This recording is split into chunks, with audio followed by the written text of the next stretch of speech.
നവകേരള നിർമ്മിതിക്ക് ജനങ്ങളിൽ നിന്ന് അഭിപ്രായങ്ങൾ തേടി വീടുകൾ സന്ദർശിക്കുകയാണ് സന്നദ്ധ സേനാംഗങ്ങൾ. സംസ്ഥാന സർക്കാരിന്റെ സിറ്റിസൺസ് റെസ്പോൺസ് പ്രോഗ്രാമിന് മികച്ച സ്വീകാര്യതയാണ് ജനങ്ങളിൽ നിന്നും ലഭിക്കുന്നത്. ജനങ്ങൾക്ക് സർക്കാരിനെക്കുറിച്ച് പറയുവാനുള്ളത് കേട്ടും അഭിപ്രായങ്ങളും നിർദ്ദേശങ്ങളും ശേഖരിച്ചുമാണ് ഭവന സന്ദർശനം തുടരുന്നത്. കല്യാശ്ശേരിയിലെ ഷിഹാബുദ്ദീനും സനുരൂപും നവകേരള നിർമ്മിതിക്കായുള്ള അഭിപ്രായങ്ങൾ തേടി വീടുകൾ കയറുകയാണ്. നവകേരളം സിറ്റിസൺസ് റെസ്പോൺസ് പ്രോഗ്രാം കർമ്മസേനാംഗങ്ങളാണ് ഇരുവരും.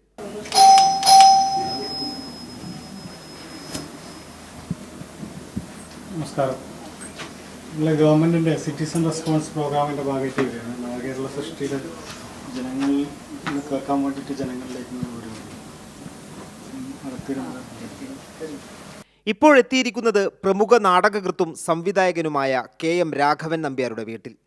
കേരളത്തിൻ്റെ വികസനക്ഷേമ പ്രവർത്തനങ്ങളെ പ്രകീർത്തിച്ച അദ്ദേഹം വയോജനങ്ങളുടെ പരിചരണത്തിനു വേണ്ടി പദ്ധതി ആവിഷ്കരിക്കണമെന്നും കലാപഠനം സ്കൂൾ സിലബസിൽ ഉൾപ്പെടുത്തണമെന്നുമുള്ള നിർദ്ദേശങ്ങളാണ് മുന്നോട്ട് വച്ചത്. കലാഭ്യാസനത്തെക്കുറിച്ച് നമ്മുടെ സിലബസിൽ കുറേ കൂടി സൂക്ഷ്മമായി ചിന്തിച്ച് അതിൻ്റെ ഉന്നമനത്തിന് വേണ്ടിയിട്ട് കുറേ നിർദ്ദേശങ്ങൾ ഉണ്ടാക്കി അത് പ്രവൃത്തിയിൽ വരുത്തണം എന്നാണ് എനിക്ക് അഭിപ്രായം.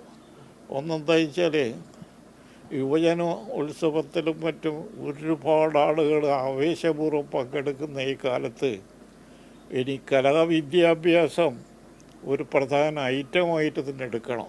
ജനങ്ങൾക്ക് പറയാനുള്ളത് സർക്കാർ കേൾക്കുന്നു എന്നത് തന്നെ വലിയ അംഗീകാരമെന്നാണ് വീടുകളിൽ നിന്നുള്ള പ്രതികരണങ്ങൾ. ഇപ്പം നമ്മൾ സ്കൂളുകളിലും കോളേജുകളിലും ഏറ്റവും കൂടുതൽ ഈ ഡ്രഗ്സിൻ്റെ ഒരു ഉപയോഗം, അതിൻ്റെ ഉപയോഗം എന്ന് പറഞ്ഞുകൂടെ ദുരുപയോഗമാണ് നമ്മൾ ഏറ്റവും കൂടുതൽ ഇപ്പം സ്കൂളുകൾ എല്ലായിടത്തും ഈ വിദ്യാഭ്യാസ മേഖലയിൽ.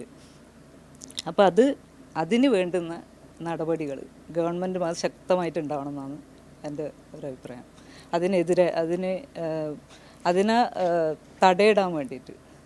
തടയാൻ വേണ്ടിയിട്ടുള്ള ഇതുണ്ടാക്കണം. ജനങ്ങളിൽ നിന്നും നല്ല സഹകരണമാണ് ലഭിക്കുന്നത്. പൊതുവേ ജനങ്ങളുടെ നല്ല പ്രതികരണമാണ്. അവർക്ക് ശരിക്കും സന്തോഷമാണ്. ജനങ്ങളൊന്ന് ഗവൺമെൻറ്റിൻ്റെ വികസന കാര്യങ്ങൾ ജനങ്ങൾക്ക് നേരിട്ട് അവരുടെ അഭിപ്രായം രേഖപ്പെടുത്താനും അവർക്ക് അവരുടെ നിർദ്ദേശങ്ങൾ പറയാനും അവർക്ക് വലിയ ഉത്സാഹമാണ്. പിന്നെ അതിലും ഉപരി അവർക്ക് ഭയങ്കര സന്തോഷം എന്ന് വെച്ചാൽ ജനങ്ങളെ കേൾക്കാൻ വേണ്ടിയിട്ട് ഒരു ജനകീയ സർക്കാർ ഓരോ വീട്ടിലും കയറിയിട്ട് ഓരോ കുടുംബത്തിലെ ഓരോ ആൾക്കാരുടെയും അവരുടെ അഭിപ്രായം ചോദിക്കുകയും പുതിയ പുതിയ നിർദ്ദേശങ്ങൾ നമ്മൾ നേരിട്ട് സർക്കാരിലേക്ക് എത്തിക്കുകയും ചെയ്യുന്നതിൻ്റെ ഒരു ഉത്സാഹം എല്ലാവരിലും കാണാനുണ്ട്. വികസന ക്ഷേമ പദ്ധതികളെക്കുറിച്ചുള്ള നിർദ്ദേശങ്ങൾ മൊബൈൽ ആപ്പ് വഴി അപ്ലോഡ് ചെയ്യും. പ്രതിഫലമില്ലാതെയാണ് സ്വയം സന്നദ്ധരായ കർമ്മസേനാംഗങ്ങൾ നവകേരള നിർമ്മിതിക്കായി വീടുകൾ കയറുന്നത്. നവകേരള നിർമ്മിതിക്കായി ജനാധിപത്യ മാതൃക തീർക്കുകയാണ് കേരള സർക്കാർ. വികസന ക്ഷേമ പദ്ധതികളിൽ ജനങ്ങളുടെ അഭിപ്രായം കൂടി കേൾക്കുക എന്നുള്ള ജനാധിപത്യത്തിലെ ഉദാത്ത മാതൃകയാണ് കേരളം കാട്ടുന്നത്.